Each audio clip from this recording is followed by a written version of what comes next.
Hi and welcome to day 5. So I'm hoping you're beginning to feel a little bit of movement and shift, a little bit more mobility through your lower back, your buttocks. Hopefully that sort of numbness and those pains down the legs and maybe shooting up your back are starting to ease as well as you're beginning to get more mobile. So as always, take it gently, work within your limits, do what feels right for you and listen to your body. If your body is saying no, back off, okay? As always, every day, we're taking up that little notch. So we're going to add in some Sphinx pose, opening up through the lower back, balance that out with some melting heart and child's pose. And we're also going to get into downward dog today. But we're going to start on our knees with our bottom on our heels, arms extended, forehead on the floor. And as always, you may need some support between your backs of your thighs and your shins, and you can place a rolled up blanket under there. Cushions also do just as well. You may still not get the head anywhere near the floor, so place a book or a block or a DVD box set underneath your head. So wherever you get to in child's pose, just surrender into it. Turn your breath inwards. Reconnect with the breath.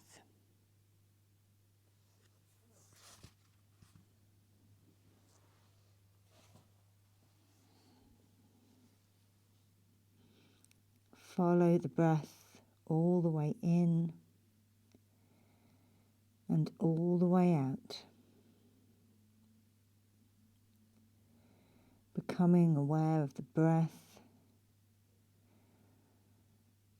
in the rise and fall of your body, noticing it in your ribs and in your back in child's pose. One last smooth breath here. And then you're going to come up onto your hands and knees, onto your forearms, and just come to rest on your belly. Take it nice and steady, okay? Coming up onto your forearms, arms extended, coming into Sphinx pose. So we're not collapsing into this, we're really lifting up through the arms, through the torso, opening up into the heart space. Close down your eyes and bring your awareness to this space. As soon as we start opening up through the front of our body, that takes it into the lower back. Twists and back bends are great for increasing the mobility in your spine. Keep breathing nice and smoothly.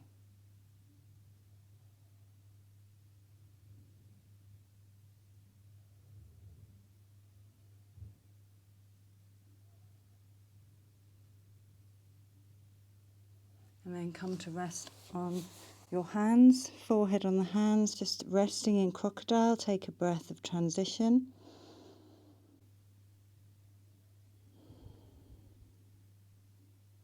As you bring the hands down by your ribs, gently pressing up onto your knees, bringing the hips above the knees and taking the forehead to the floor in melting heart.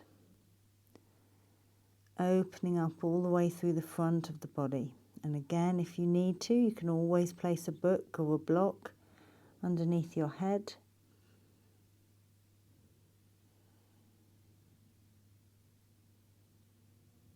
Breathing nice and smoothly. If you want to take the pose a little bit deeper, you can bend the elbows, bringing the hands to rest behind your head. Stretching through the triceps.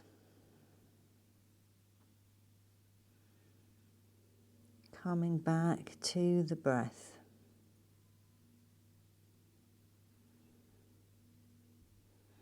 And gently releasing the hands. Guiding your body back down. Bringing your bum to your heels or placing a blanket underneath your bottom or cushions. You may want to bring your knees a little closer together as you bring your hands to rest down by your feet, palms facing up. Coming into the full child's pose, stretching through the top of the shoulders, along the spine, and down through the lower back. Coming back to the breath.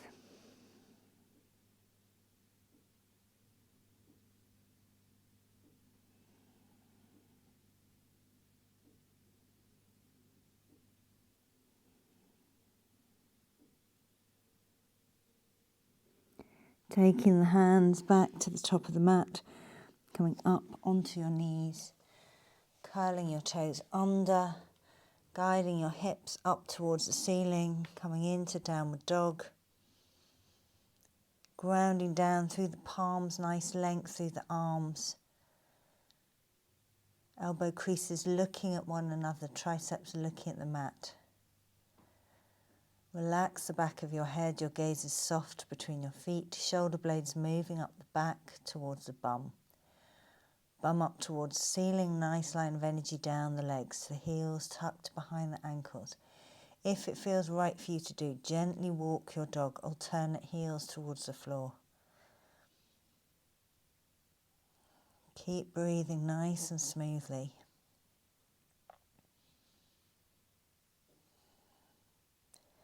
Lower the heels towards the floor and walking the feet up towards the hands, coming into a forward fold. Take hold of your elbows, bringing your chin to your chest. Just dangle.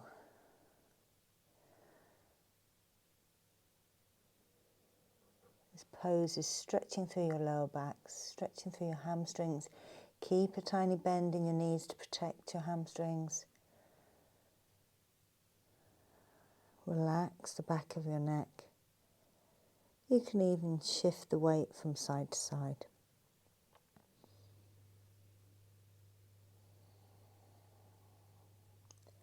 Then you're going to place your hands on the floor, walk the feet back into downward dog.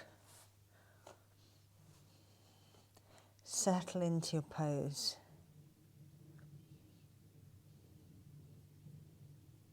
Sinking down onto your knees as you breathe in, and then you can either sit back on your heels and swivel the legs round, or you can cross the feet and just bring your bottom over the feet. Coming into a comfortable seated position, your feet across, breathing in, lifting up through the sternum.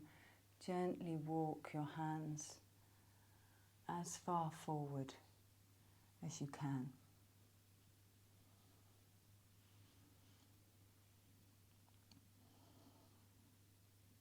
And you're going to feel a gentle stretch through the outer hips. Probably more noticeably in the foot that's in front. Also gently stretching out through the lower back.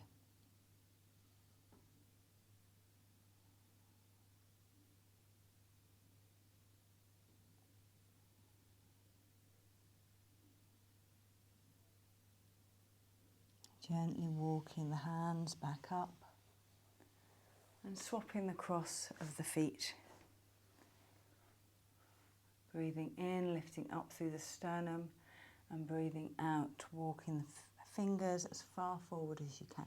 Now you may just literally get your hands to your feet, that's absolutely fine. Gradually, hopefully day by day, you'll get a little bit further down. Okay, you're not pushing it or crunching it or forcing it, really gentle movements. You're just trying to ease out that trapped sciatic nerve that's trapped in the muscle. And that just takes gentle movements where you're warming things up, moving slightly differently to how you would normally, creating that space to release the trapped nerve. And what you might find too is you might think, oh God, I don't know if I can do that. I know the first couple of days when I had really caught my back with sciatica, I just kept thinking, I don't know if I can even do that. And then I'd actually find it was really quite blissful to be there. And I could just trust and melt into my body and just allow it to do what it needed to do. Okay, we're going to come and rest on our backs. And you might need a book or a rolled up towel or a rolled up blanket. So we're going to go into bridge pose. So the feet are hip distance apart, lifting the hip off the floor, hips off the floor. You can slide a blanket underneath your bottom and just rest there, okay? That was literally as much as I could do in the first few days. But now we're getting to day 5, and you've hopefully been doing this practice 3 or 4 times a day. You might find that you can use a block, or a DVD box set works quite well. I know probably most people probably haven't got them anymore. Place the block underneath your bottom. If you've just got the rolled up towel, that does fine, absolutely fine for now. Place the hands either side of the hips. Allow your body to melt into the block. You can close down your eyes. Bring your attention to your heart space.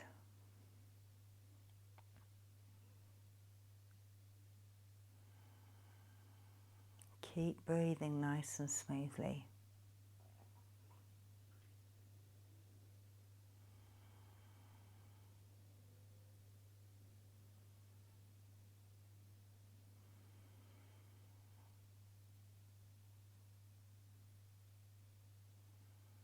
And gently sliding the block out from underneath, or the blanket, slide it out, and then gently hug your knees into your chest. Gently rocking from side to side.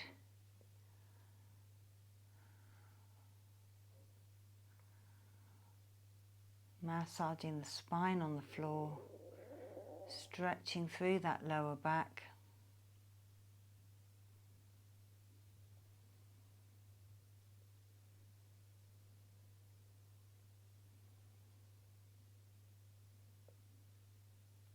Releasing the hands, keeping the arms either in cactus or straightening the arms out at shoulder height, palms facing down. Breathe in, and then as you breathe out, lower the knees down to the right hand side and turn your head to the left. Coming into a simple twist, restoring equilibrium in your spine.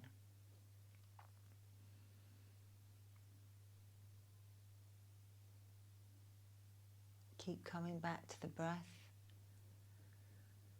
Of course, you can support the knees with a cushion or a block, whatever you need if you can't get the knees down to the floor. But do take a moment to acknowledge any slight changes, any closer the knees get, a little bit more mobility. Bring the knees through center as you breathe in, and as you breathe out, lower the knees down to the other side, turning your head in the opposite direction.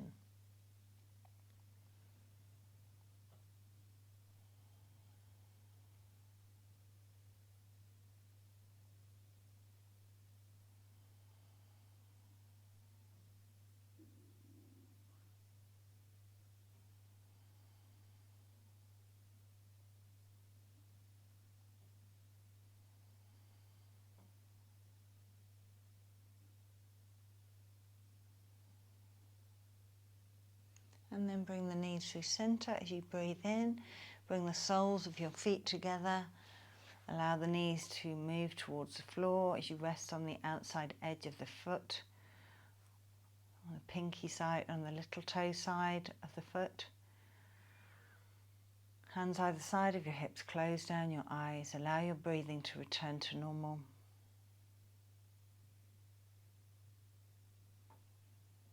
And relax your forehead.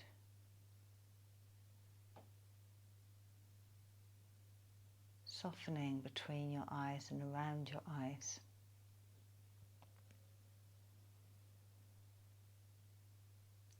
Relaxing your mouth, tongue and jaw. Releasing your shoulders and relaxing your hands. Softening all the way down the front of your torso and all the way down your spine. relaxing your hips, pelvis and buttocks by straightening your legs out, taking the feet slightly wider than hip distance. Releasing all the way down your legs, through your thighs and hamstrings, your knees, your shins and your calves.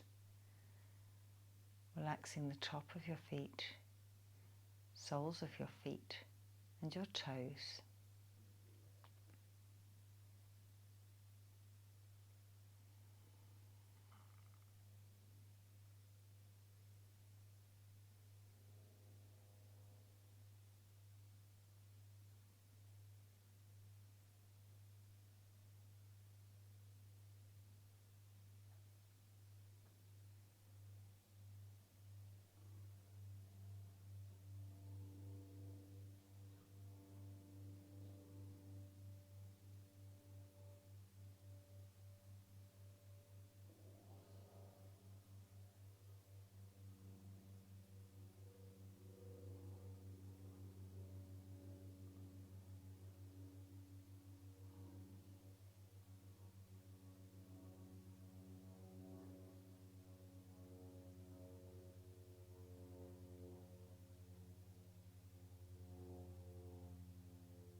And of course, as always, you can stay in Shavasana as long as you like.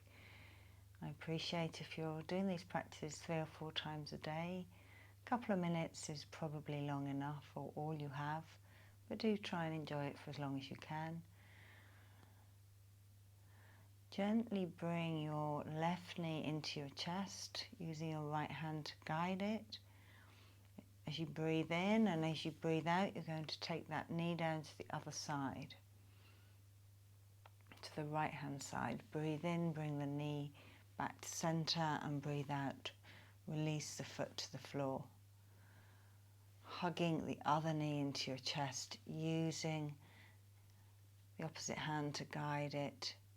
Take that knee down to the other side, the opposite side as you breathe out. Breathing that knee back to center and releasing to the floor. And then you're going to gently bend your knees, rolling over onto your right hand side, or whichever side is more comfortable. Taking a couple of breaths of transition.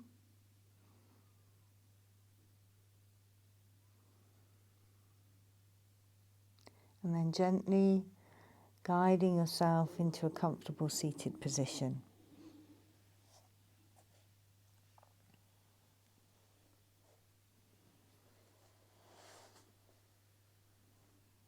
Bringing the hands to heart center.